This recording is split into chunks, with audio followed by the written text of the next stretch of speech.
Good morning, everyone. Hope you all are doing well.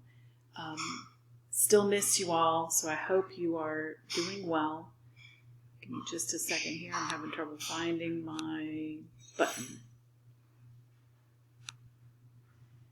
Are you staying busy in all of the hecticness of this world? I hope so. I hope you're enjoying some extra sleep, maybe, and not sleeping during your videos. Alex, I know you. All right, we're going to talk today about World War II. We're continuing with where we left off yesterday. We're going to talk first about the war across northern Africa. And these are the countries that today make up, let me see, Libya's in there, Egypt. I can't remember the names of the other ones. All right, so Mussolini's going to try to annex more territory across northern Africa. He had already taken over control of Ethiopia, which is not on the northern end of Africa, but a little bit below that. Ethiopia was a country, still is, that is rich in natural resources, and that's why he wanted it. But he was defeated by the British at first. And then Erwin Rommel's put in charge. He's known as the Desert Fox. And the German panzers arrived in northern Africa, and they kind of took over and started pushing the Allies out.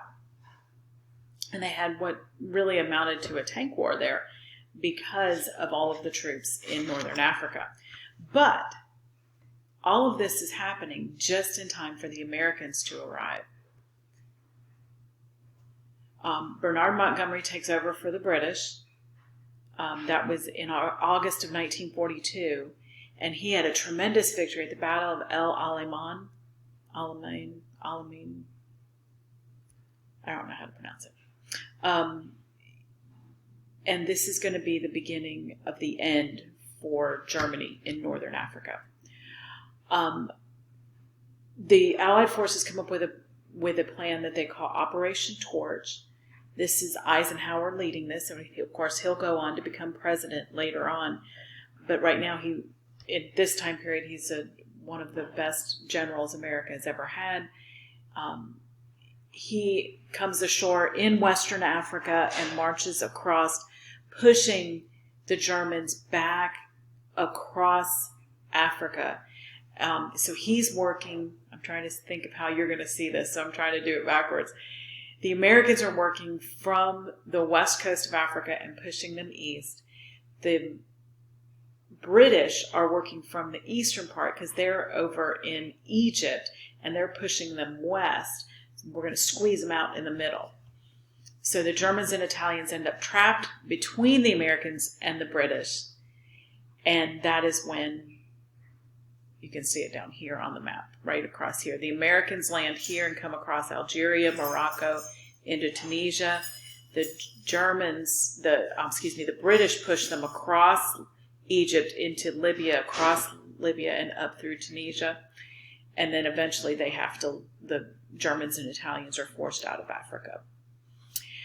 In the process of all this, Roosevelt, Churchill, and de Gaulle is the leader of France, Churchill's the leader of Britain, meet in Casablanca for a conference. Now, Casablanca is, I believe, in northern Morocco. It's not on the map. I thought it would be. Okay, so they develop a strategy for how they're going to invade Europe. Stalin really wanted a second front, but you notice he was not at the conference, and I believe it was because he wasn't invited. It wasn't because he wasn't invited. It was because he was being attacked. The Battle of Stalingrad's going on big time right now, and his presence is needed with his troops in Russia. So Stalin really wanted that second front to kind of take some of the pressure off of him. So the Allies really they weren't ready. They knew they weren't ready for what will be the Normandy invasion in France. Not ready for that. So they wanted to start with invading Italy. They're going to work their way up the boot. They call that Europe's soft underbelly, meaning it's a place where they're vulnerable. We're going to work our way up that boot of Italy and eventually get control there. So they do work their way up the boot. They invade Sicily, Sicily is the island that the boot of Italy is kicking. And this was a great success for the Allies. So they then proceed to invade the Italian peninsula. They invade cities like Salerno and Anzio, and eventually Italy surrenders. The problem is that Germany didn't really accept Italy's surrender. I mean, Germany's on the same side as Italy, so I'm not really sure how that's supposed to work, but Germany's like, yeah, they surrendered, but we didn't. So they're going to keep fighting. They declared that Mussolini is still the leader of Italy and he's still in charge and we need to keep moving. So that fight for Italy continues to be a very costly one for both the Allies and the Axis powers. Okay. D-Day, one of my favorite things to study in U.S. history. D-Day, you do need to know that date. It will be June 6th, 1944.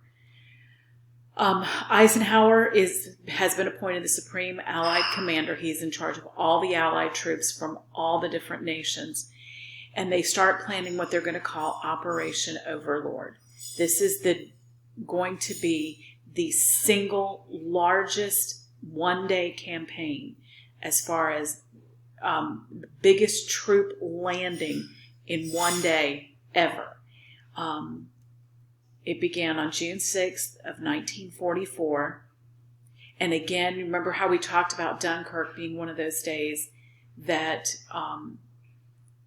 God just controlled the weather and it was perfect. This is another instance of that as well, where on June 6th, 1944, the weather was perfect as far as landing these troops goes. Now, the weather wasn't really perfect, as in the pretty day we're having outside, but it was perfect for getting those troops onto the beaches of Normandy.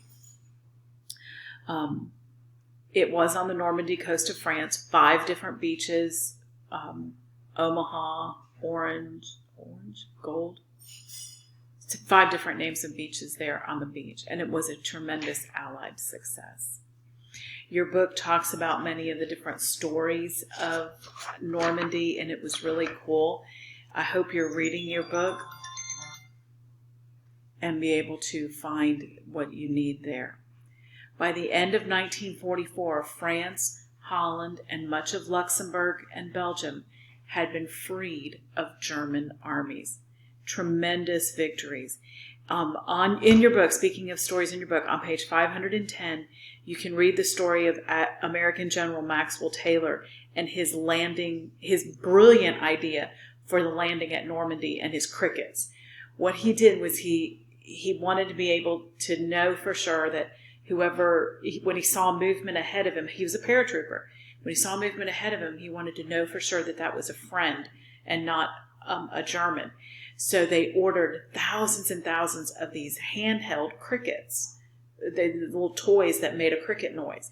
And so you would know that if you heard a cricket, it was a friend ahead.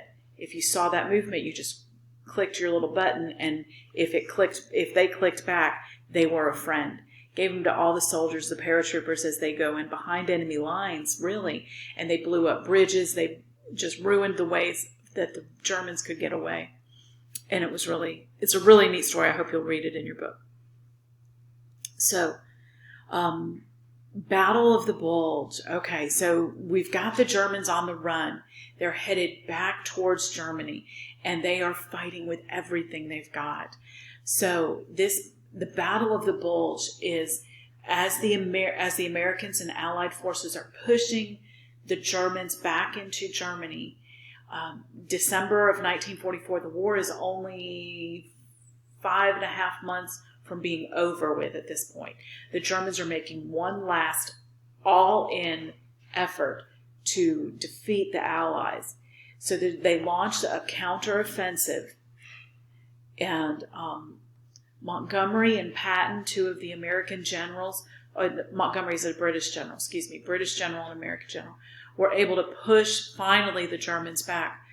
Some of the movies that I suggested for you for your movie project are about the Battle of the Bulge. There's also one there about D-Day, The Longest Day. It's an old movie. In fact, the star of the movie is John Wayne. And many of you won't even know who he is if you haven't watched old movies. But they're really, really good. Okay, so that finishes section 3. I know we went through it really fast, but that's what we're having to do right now. Of course, I want you to read and get more information from other sources as you're able to, and be able to work with it that way. I hope you're doing your reading, and I'm thinking that for at least the next chapter, as long as we're still stuck at home, I'm going to reorganize things the way I do things so that I'm pushing you more towards your book. Not that I'm not going to do the videos. I will do the videos. But you've got to read this material if you're going to master it, because we don't have the chance to interact. And then hopefully next week, we also will be able to do some interaction where we can talk to one another as well.